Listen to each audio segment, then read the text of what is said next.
बिस्मिल्लाहिर्रहमानिर्रहीम, अस्सलाम वालेकुम।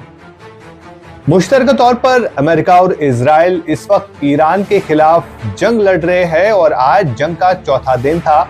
लेकिन चौथे रोज भी आज कई ऐसी तस्वीरें सामने आई जहां पर ईरान का पलड़ा भारी देखने को मिला, क्योंकि इजराइल के कई सारे शहर जो है वो तबाह बर्बाद हो चुके हैं और इजराइल से जो तस्वीरें सामने निकल कर आई है उससे साफ जाहिर हो रहा है कि किस तरह की तबाही इस वक्त इजराइल झेल रहा है।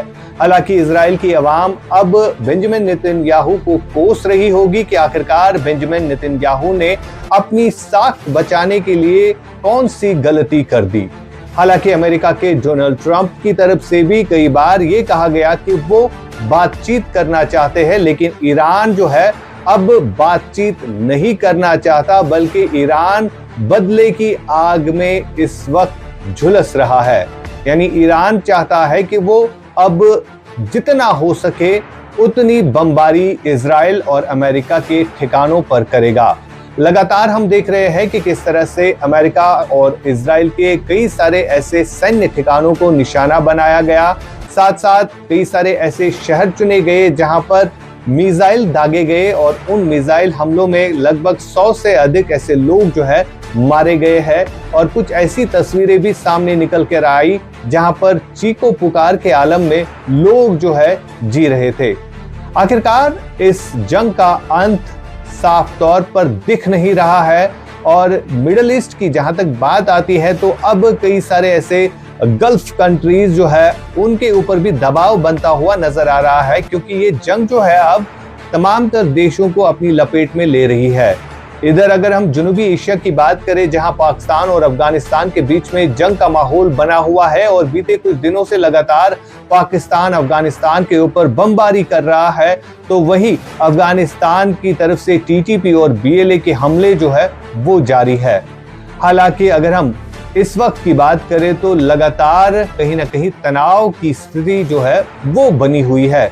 लेकिन खास बात यहाँ पर यह है कि आज ऐसी तस्वीरें इजराइल से सामने आई जहां पर लगा कि अब इजराइल को ये जंग जो है काफी ज्यादा महंगा पड़ गया है, क्योंकि अमेरिका और इजराइल ने जो गलती की है वो अब शायद ही नाकाबिले बर्दाश्त होगी, क्योंकि जिस तरह से ईरान के ऊपर हमले किए गए, ईरान के सुप्रीम लीडर आयतुल्लाह खamenei को मारा गया, साथ ही साथ उसके परिवार और कई सारे उनके साथियों को जो है मिसाइल अटैक के जरिए मारा गया। और कहीं ना कहीं अब ये देखा जा रहा है कि हमले जो है अब रुकने का नाम नहीं लेंगे।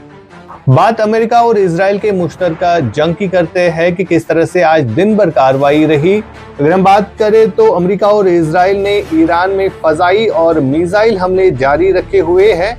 ईरानी अहम मकामात पर हमले किए गए और उन्हें नुकसान पहुंचाया गया। वही अमेरिकी सदर डोनाल्ड ट्रंप ने कहा कि ईरान पर बड़ा हमला अभी आना बाकी है और अगर जरूरत पड़ी तो जमीनी ऑपरेशन भी हो सकता है। यानी डोनाल्ड ट्रंप की तरफ से खुले तौर पर अब वार्निंग दी गई है ईरान को कि अगर ईरान नहीं रुकेगा तो अमेरिका जो है जमीनी फौज का इस्तेमाल भी कर सकता है, यानी ईरान पर हमला कर सकता है, ईरान पर कब्जा हो सकता है। लेकिन क्या ईरान इसके लिए तैयार है? ईरान ने क्या तैयारी की है? जिस तरह का दावा ईरान कर रहा है कि उनके पास ऐसी शक्ति है जो अमेरिका और इजराइल के तस्वुर में भी नहीं होगी। ऐसा क्या है ईरान के पास जो ईरान अभी भी तैयार है लड़ने के लिए उस सुपर पावर से, जिस सुपर पावर का दबदबा जो है पूरे विश्व में है। हालांकि लगातार ईरान की तरफ से जो रिटेलिएशन, जो हिम्मत दिखाई गई है, उसमें साफ जाहिर हो सकता है कि किस तरह से ईरान ने जो है हिम्मत दिखाई है, इजराइल के कई सारे ठिकाने तबाह किए और साथ साथ अमेरिका के कई सारे ऐसे युद्धपोत जो है उनको भी तबाह किया। आज अगर हम बात करें कि किस तरह से ईरान की जवाबी कार्रवाई रही, ईरान ने अपनी जवाबी कार्रवाई में क्या कारनामे किए आपको बताते हैं। ईरान ने अमेरिका के 6 फौजी अड्डों पर और इस्राइल के शहरों पर मिसाइल हमले किए। ईरान ने बहरीन, इराक, कुवैत, इमारात और सऊदी अरब में अमेरिकी जो ठिकाने हैं उनको निशाना बनाया।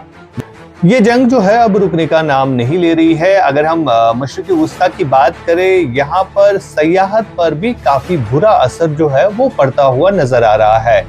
मईशत पर काफी बुरे असरात जो है आने वाले दिनों में पड़ सकते हैं, क्योंकि ये जंग जो है अब रुकने का नाम नहीं ले रही है। हालांकि जो गलती अमेरिका के प्रेसिडेंट डोनाल्ड ट्रंप और इजराइल के प्रेसिडेंट बेंजामिन नेतन्याहू ने की, अब उसका भुगतान जो है वो उनको लग रहा है कि वो उसकी भरपाई करना जो है काफी मुश्किल हो रहा है, और ईरान को रोकना भी अब उनके बस से बाहर हो चुका है, क्योंकि ईरान जो है अब वो बदला ले रहा है और लगातार मार रहा है।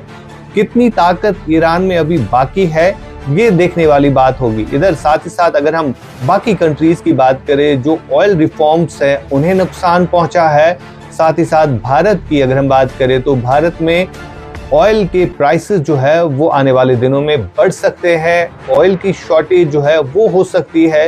हालांकि अब किस तरह से ये संकट से बाहर आ जाएंगे ये आने वाला समय ही बताएगा, लेकिन ये युद्ध जो है अब रुकने का नाम नहीं ले रहा है। जंग जारी है और ये जंग कहां तक रुकती है ये आने वाले समय में ही पता चलेगा।